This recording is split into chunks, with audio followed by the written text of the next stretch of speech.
Chandrababu Naidu 100% visionary అని చెప్పేదానికి ప్రస్తుతం నడుస్తున్నటువంటి పరిపాలన లేదు. కూటమి ప్రభుత్వం సంక్షేమ పథకాలను మొదలుకొని ఆంధ్రప్రదేశ్ అభివృద్ధి వైపు పరుగులు పెడుతుందని చెప్పడానికి తీసుకున్నటువంటి కొత్త నిర్ణయాలు, ప్రణాళికలు కావచ్చు, కొత్త పాలసీలు కావచ్చు, విధి విధానాలు కావచ్చు, ఇవి 100% పక్కాగా ఇది జరుగుతుంది, ఇది జనాల్లోనే ఉంది అని ఇక్కడ ఎక్కడా కూడా లేనిది ఉన్నట్టు చూపించేటువంటి ప్రక్రియ లేదు, ఉన్నది లేనట్టు చూపించేటువంటి అవకాశం అంతకంటే లేదు. అక్కడ క్లియర్ గా జరుగుతున్నదంతా కూడా ప్రజల మధ్యలోనే జరుగుతుంది. ఆ జరుగుతున్నది ఏంటి, దానికి ఎవరు ఎంత డబ్బులు ఇచ్చారు, దీనికి సంబంధించి పూర్తి స్థాయిలో మీడియా ప్రమోషన్స్ లోకపోయినా, సోషల్ మీడియా ప్రమోషన్స్ లోకపోయినా ప్రజలు మాత్రం ఆ సంక్షేమ ఫలాల దగ్గర నుంచి మొదలుకొని ప్రతి అంశంలో కూటమి ప్రభుత్వానికి అనుకూలంగా ఉన్నారా లేదా అనేది చాలా స్పష్టంగా చెప్పొచ్చు. కానీ వైసీపీ ప్రభుత్వం అధికారంలోకి వచ్చిన తర్వాత మొదట 6 నెలల్లోనే అన్ని చేసామన్నారు, మిగతా 4.5 సంవత్సరాలు పడకేసినటువంటి పరిస్థితి.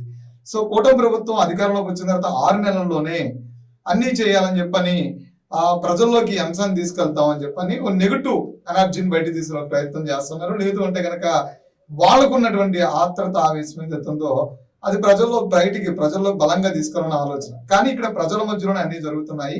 ప్రజలే దీనికి సాక్షి అని చెప్పేదానికి చంద్రబాబు నాయుడు ఈ 5-6 నెలల కాలంలో తీసుకున్నటువంటి 6 నెలల కూటమి సంబంధించినటువంటి విజయాలేంటి, 6 నెలల కాలంలో ఏమేమి తీసుకున్నారు, ఇవన్నీ అసలు జరిగాయా లేదా అనేది దీనికి ప్రజలే సాక్ష్యం అనేది కూడా చెప్పొచ్చు. అయితే చంద్రబాబు నాయుడు విజనరీ కాదా, చంద్రబాబు నాయుడు అధికారం ఉంటే ఎలా ఉంటుంది ఏంటనేది దీనికి ప్రజలే సాక్ష్యం. అయితే 6 నెలల కాలంలో కూటమి విజయాలు ఇవి అవునా కాదా అనేది ప్రజలే చెప్పొచ్చు. అయితే కేంద్రం నుండి పోలవరం ప్రాజెక్టుకి 6,500 కోట్లు అడ్వాన్స్ ఇప్పటికే ఇచ్చారు.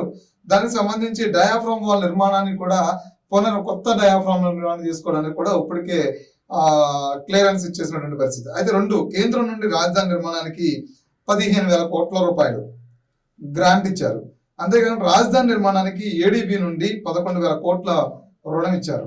తర్వాత 4 రాజధాని పనుల్లో టెండర్లు ఖాయం, పనులు ఆల్రెడీ మొదలయ్యాయి. జంగిర్ క్లియరెన్స్ తోనే రాజధాని పనులు షురూ అయ్యాయని కూడా చెప్పుకోవచ్చు. తర్వాత విశాఖ టీసీఎస్ గూగుల్, తర్వాత అనకాపల్లిలో మెటల్ స్టీల్ ప్లాంట్ లాంటి మెగా పెట్టుబడులు, ఇది అవునా కాదా అని చెప్పడానికి అక్కడ జరుగుతున్నటువంటి పనులు కావచ్చు, తీసుకున్నటువంటి భూమి సేకరణ కావచ్చు, మిగతా అంశం కావచ్చు. తర్వాత ఓర్వకల్లు కొంపర్తి వద్ద రాయలసీమకు 2 ఇండస్ట్రియల్ హబ్స్, దేశంలోనే ఎక్కడ ఇది లేదు అని చెప్పడానికి ఇంతవరకు దీనికి ఎక్కడ పునాది పడలేదు. ఇలాంటి ఒక నిర్ణయానికి ఎక్కడా కూడా ఒక పాలసీని ఏర్పాటు చేయడం కానీ ఎక్కడెక్కడా కూడా దీనికి పునాది వేయలేదు ఇంతవరకు. అంటే అలాంటి నిర్ణయం ఇంతవరకు ఇక్కడ దేశంలో తీసుకోలేదు. అంటే ఒక ఇండస్ట్రియల్ హబ్ ఏర్పాటు చేయడం, అంటే కొన్ని వందల కంపెనీస్ రావడానికి, లేదా చాలా కంపెనీస్ అక్కడ ఎక్కువ కంపెనీస్ రావడానికి ఒక ప్రాంతాన్ని ఏర్పాటు చేయడం. హబ్ అంటే ఒక కంపెనీని తీసుకొచ్చి అక్కడ ఏదో ఒక పెద్ద బిల్డింగ్ కట్టి ఆ బిల్డింగ్ లోనే అన్ని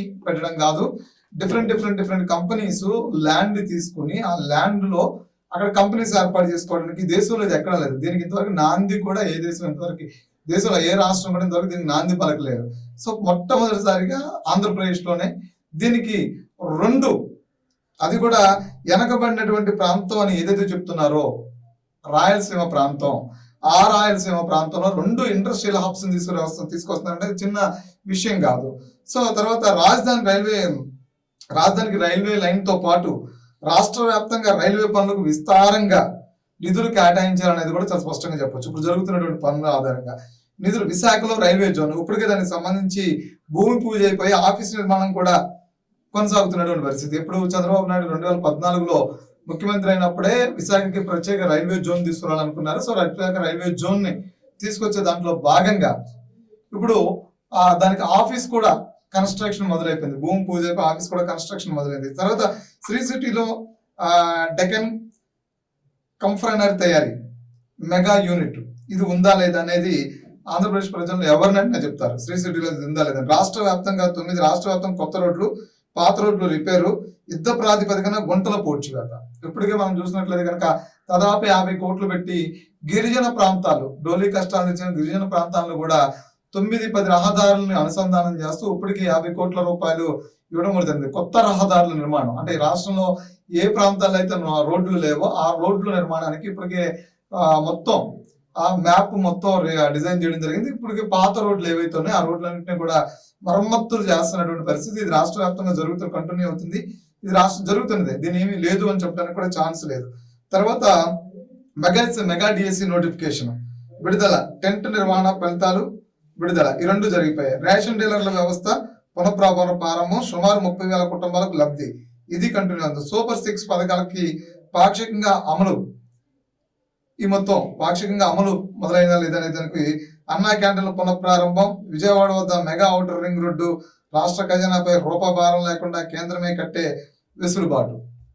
ఇక్కడ విజయవాడ వద్ద మెగా ఔటర్ రింగ్ రోడ్డు, దీనికి ఎక్కడ రాష్ట్ర ప్రభుత్వం ఒక్క రూపాయి కూడా పెట్టుబడి పెట్టకుండా, రూపాయి కూడా లేకుండా కేంద్రమే మొత్తం కట్టే విధంగా వెసులుబాటును కూడా ఏర్పాటు చేశారు. తర్వాత 15 చరిత్రలు లేని విధంగా ధాన్యం కొనుగోలు 24 గంటల్లోనే రైతులకి డబ్బులు చెల్లింపులు. ఇది రాష్ట్ర వ్యాప్తంగా మిల్లర్లకు ఇచ్చేటువంటి ఏదైతే ఈ ధాన్యం కొనుగోలు ఏవైతే ఉన్నాయో అవి ప్రభుత్వం 24 గంటల్లో వాళ్ళకి డైరెక్ట్ గా వచ్చైనా డబ్బు తీసుకోవచ్చు, రైతు వచ్చి డైరెక్ట్ గా డబ్బు తీసుకోవచ్చు 24 గంటలు, లేదు అంటే కనుక వాళ్ళ అకౌంట్స్ కే ఇచ్చే విధంగా కూడా. తర్వాత ల్యాండ్ టైటిలింగ్ చట్టం, చెత్త పనులు లాంటి తలదెక్క నిర్ణయాలు ఏవైతే ఉన్నాయో గత ప్రభుత్వం తీసుకొచ్చిందో ల్యాండ్ టైటిలింగ్ యాక్ట్ ద్వారా గత ప్రభుత్వం తీసుకున్నటువంటి నిర్ణయాలు, దాని ద్వారా ఇబ్బంది పడినటువంటి పరిస్థితులు ఏంటి అంటే మా భూమి అంటే ఎవడు కష్టార్జితంతో వాడు కొనుక్కున్న భూమిని ప్రభుత్వం స్వాధీనం చేసుకుని వాళ్ళ ఆధీనంలో పెట్టుకుని వాళ్ళు ఏదో చేయాలనుకున్న ఏదైతే ఉందో ఆ ల్యాండ్ టైటిలింగ్ యాక్ట్ ఏదైతే ఉందో జగన్మోహన్ రెడ్డి తీసుకొచ్చిన కొత్త నిర్ణయం, దానికి స్వస్తి పలుకుతూ వెంటనే పక్కన ప్రమాణ స్వీకారం ఛార్జ్ తీసుకునే వెంటనే వాడిని ఎత్తేసినటువంటి పరిస్థితి. తర్వాత చెత్త పన్ను, ప్రతి ఇంటికి ప్రతి నెల వచ్చి సచివాలయం నుంచి వచ్చి చెత్త పన్ను కట్టరా అనే పరిస్థితుల నుంచి ఆ చెత్త పన్ను రద్దు చేయడం. తర్వాత వైసీపీ ప్రభుత్వం వదిలేసి వెళ్ళిన 86 లక్షల మెట్రిక్ టన్నుల చెత్త తొలగింపు, పంట కాలువలో ఆధునీకరణకు నిధులు విడుదల, ఉపాధి హామీ నిధులు వాడుకునేలాగా కేంద్రాన్ని ఒప్పించే ప్రయత్నాలు, ఆర్టీసీ ఉద్యోగులు నైట్ హాల్ట్ అలవెన్స్ తిరిగి మొదలు, ఆనందంలో ఉద్యోగులు నెలకి 3 నుండి 5,000 లబ్ధి, ఇది నిన్న కాక మొన్నే జీవో కూడా ఇచ్చారు.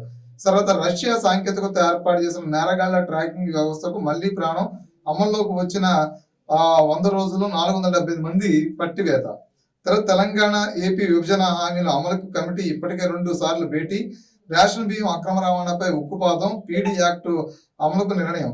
తర్వాత జే బ్రాండ్ పిచ్చి మద్యం బ్రాండ్లకు బాయి చెప్తూ ధరలో తగ్గింపు, పాత బ్రాండ్లు ఏవైతే పిచ్చి బ్రాండ్లు అయితే వాటి తగ్గించకుండా నాణ్యమైన మద్యాన్ని తక్కువ ధరలకే ఇస్తూ కూడా తక్కువ ధరలకు ఇచ్చినటువంటి పరిస్థితి. సరళంగా ఇసుక పాలసీ, ఉచిత ఇసుక ప్రజలకు తగ్గిన